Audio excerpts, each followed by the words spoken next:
रामचरितमानस पाठ में पेज संख्या 258, 15 जनवरी। तमिके ताकित किसिव धनु धरही, उठई न कोटि भांति बलु करही। जिनके कछु विचारु मन माही, चाप समीप महीप न जाही। वे ताव से शिव जी के धनुष की ओर देखते हैं और फिर अनेक प्रकार से जोर लगाते हैं, पर वह उठता ही नहीं। लेकिन जो राजा विचारवान हैं वे धनुष के पास ही नहीं जाते हैं। तमिके धरहि धनु मृड निपा, उठई न चलहि लजाई। मनहु पाई भट बाहु बलु, अधिक अधिक गरुआई। सियापति रामचंद्र शंकर जी उमा। मूर्ख राजा टिकटिका कर धनुष को पकड़ते हैं, परंतु जब नहीं उठता तो लजाकर चले जाते हैं। मानो वीरों की भुजाओं का बल पाकर वह धनुष अधिक भारी हो जाता है। भूप सहस दस एक ही बारा, लगे उठावन टरहि नटारा। डगई न शंभु सरासन कैसे, कामी बचन सति मनु जैसे। फिर 10,000 राजा एक साथ उस धनुष को उठाने का प्रयास करने लगे, परंतु वह अपने स्थान से हिला तक नहीं। शिव जी के धनुष इस प्रकार अडिग था जैसे कामी पुरुष के वचनों को सुनकर पतिव्रता स्त्री का मन अडिग ही रहता है। सब निप भय जोग उपहासी, जैसे बिनु विराग सन्यासी। कीर्ति विजय वीरता भारी, चले चाप कर बरबस हारी। जैसे वैराग के बिना सन्यासी उपहास के योग्य हो जाते हैं, वैसे ही सब राजा उपहास के पात्र बन गए। कृति विजय बड़ी वीरता, इन सबको वे धनुष के हाथों बरबस हार कर चले गए।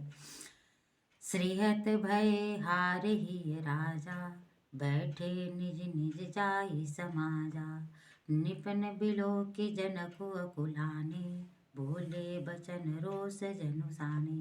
राजा लोग हार कर हतप्रत हो गए और अपने अपने समाज में जा बैठे। राजाओं को असफल देखकर महाराज जनक अकुला उठे और क्रोध में सने हुए वचन बोले।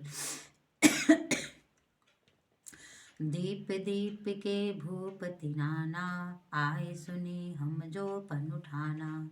देव दनुज धरि मनुज शरीरा, विपुल वीर आया हिरन धीरा।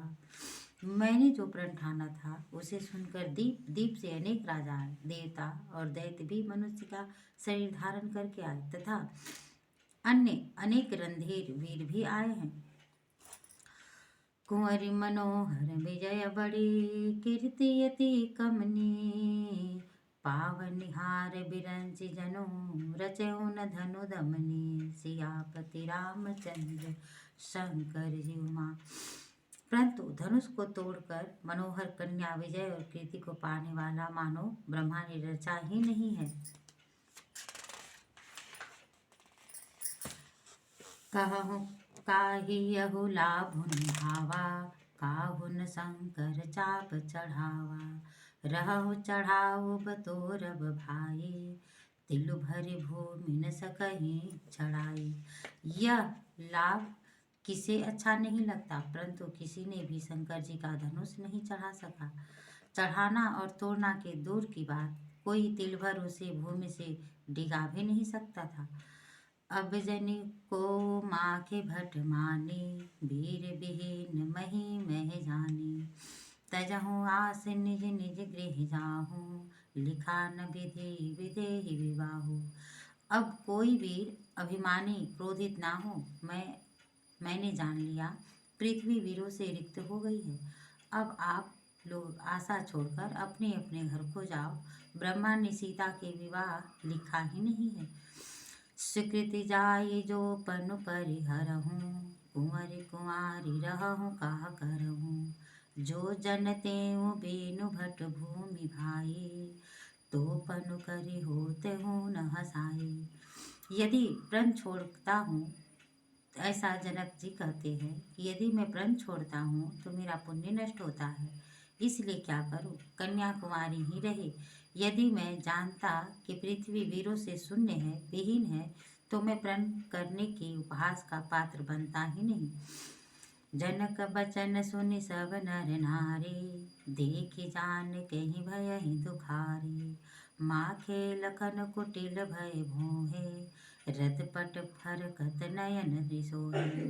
जनक के वचन को सुनकर सभी स्त्री पुरुष जानकी की ओर देखकर दुखी हुए, परंतु लक्ष्मण जी तमतमा उठे। उनकी भौहें टेढ़ी हो गई, होठ फड़कने लगे और नेत्र क्रोध से लाल हो गया। कहीं न सकत रघुबीर डरा, लगे बचन जनुबान। नाई राम पद कमल सिरो, बोले घिरा प्रमाण। सियापति राम चंद्र शंकर जीउमा। श्री रामचंद्र जी के डर से कुछ कह तो नहीं सके, पर जनक के वचन उन्हें बाण जैसे लगे।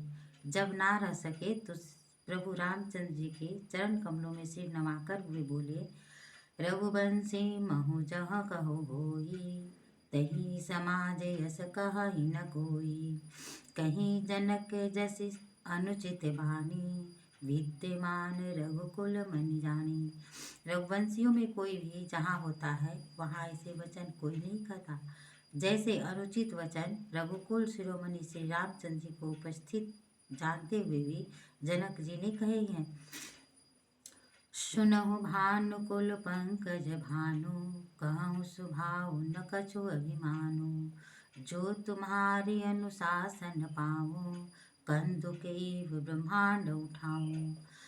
लखन जी कहते हैं रामचंद्र जी से कि हे सूर्य कुल रूपी मणि, कमल के सूर्य में अभिमान करके नहीं कहता हूँ। यदि आपकी आज्ञा पाऊँ तो मैं ब्रह्मांड को गेंद की भांति उठाकर फेंक दूँ। काचे घट जिमि डारो फोरी, शकौ मेरु मूलक जिमि तोरी। तब प्रताप महिमा भगवाना, को बापुरो पिनाक पुराना। कथा विसर्जन हो तुम्हें सुनो वीर हनुमान, आज की कथा इतने का कर देते हूँ विश्राम। सियापति राम चंद्र शंकर जी।